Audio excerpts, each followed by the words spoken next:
na ânsia de fazer a obra de Deus, tem gente que costuma dizer ou publicar a frase: leia a Bíblia. Leia a Bíblia, bota outdoor na rua, leia a Bíblia.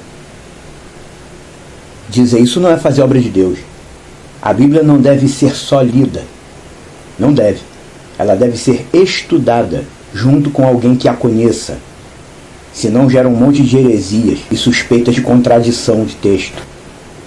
A Igreja Batista, por exemplo, costuma usar muito essa frase como slogan: leia a Bíblia. Mas isso não quer dizer nada. Allan Kardec conhecia a Bíblia. Allan Kardec lia a Bíblia, o fundador do kardecismo. Ele conhecia a Bíblia mais do que muito evangélico.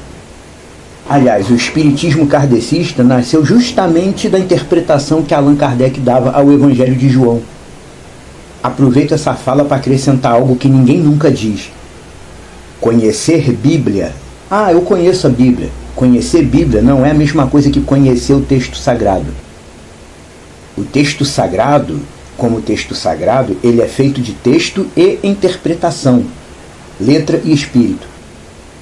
Se você conhece o texto escrito, mas interpreta diferente de todo mundo, você não conhece o texto sagrado. Entenda isso. E antes de começar a estudar a Bíblia, a pessoa precisa ter em mente que o texto sagrado não foi gerado em língua grega. Ele não foi escrito originariamente em grego. Ele foi escrito originariamente em aramaico, que era a língua comum da época. Língua irmã do hebraico. Aramaico. Aí vem alguém e diz: ora, que importância que tem a gente saber que o texto sagrado foi escrito em aramaico? Isso muda alguma coisa? Isso muda o quê? Isso muda tudo. Até o nosso jeito de lidar com os textos que parecem contraditórios.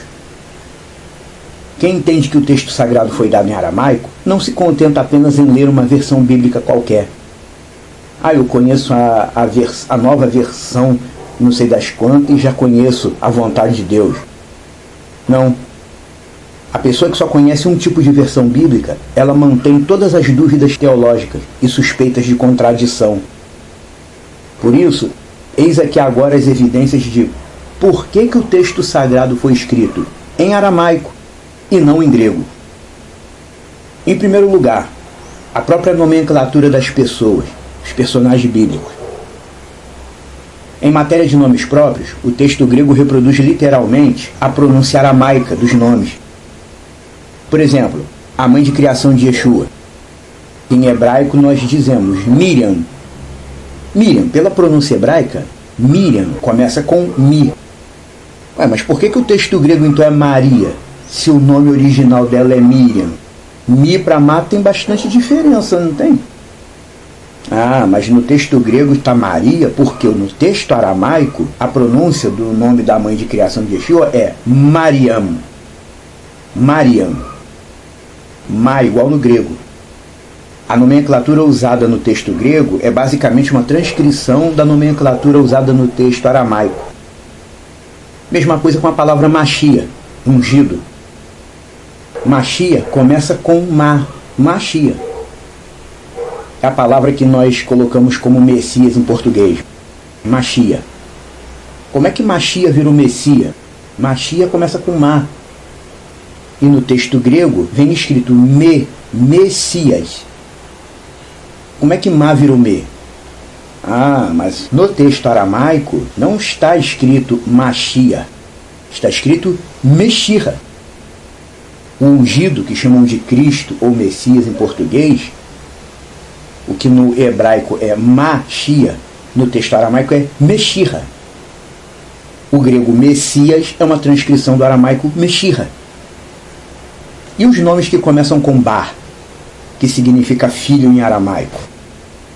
Porque tem gente que diz que o texto sagrado foi escrito em hebraico, mas não teria nomes com Bar, porque Bar é filho em aramaico, em hebraico é Ben. E no texto que a gente recebeu tem Barrabás, Bartolomeu, Barnabé, Bartimeu. Bar é coisa de língua aramaica e não hebraico.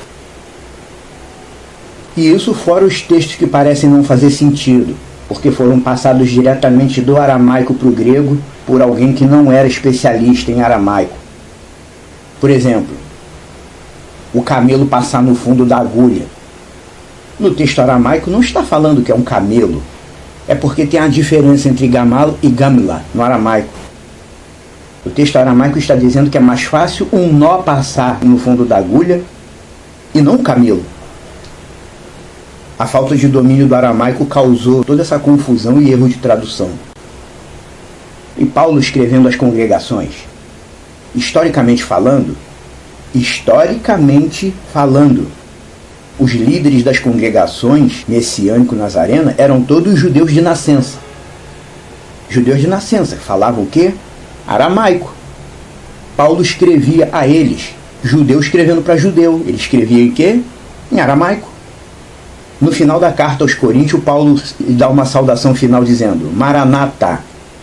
Maranatá é um termo aramaico. O Projeto Reina já postou um vídeo sobre o significado de Maranatá.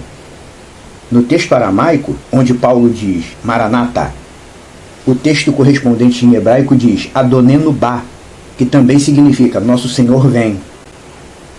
E mais, no texto hebraico de Atos que diz pela primeira vez em Antioquia foram chamados de cristãos. No texto hebraico aparece lá, foram chamados de Mesherri. Mesherri significa messiânico em hebraico. No texto grego, pela primeira vez foram chamados de cristianos.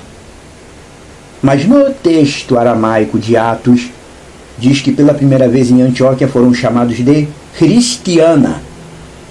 Cristiana foi da onde saiu o termo cristão. Então, pela primeira vez em Antioquia, os discípulos foram chamados de cristiana, como diz no texto aramaico. A verdade é essa, o texto sagrado ele foi todo passado do aramaico para o grego como uma estratégia dos antimessias da época. Eles queriam esvaziar totalmente a importância do povo israelita e desjudaizar o reino dos céus, que é algo que provém do Deus de Israel, do Deus Iá, que se identifica sempre como Deus de Israel. Naquela época, a língua aramaica era a língua nacional. O hebraico era uma língua sagrada, ela tinha um status de língua sagrada, língua litúrgica, usada apenas em leituras religiosas. Culturalmente, não é nem razoável que os judeus daquela época escrevessem para o povão usando o idioma hebraico.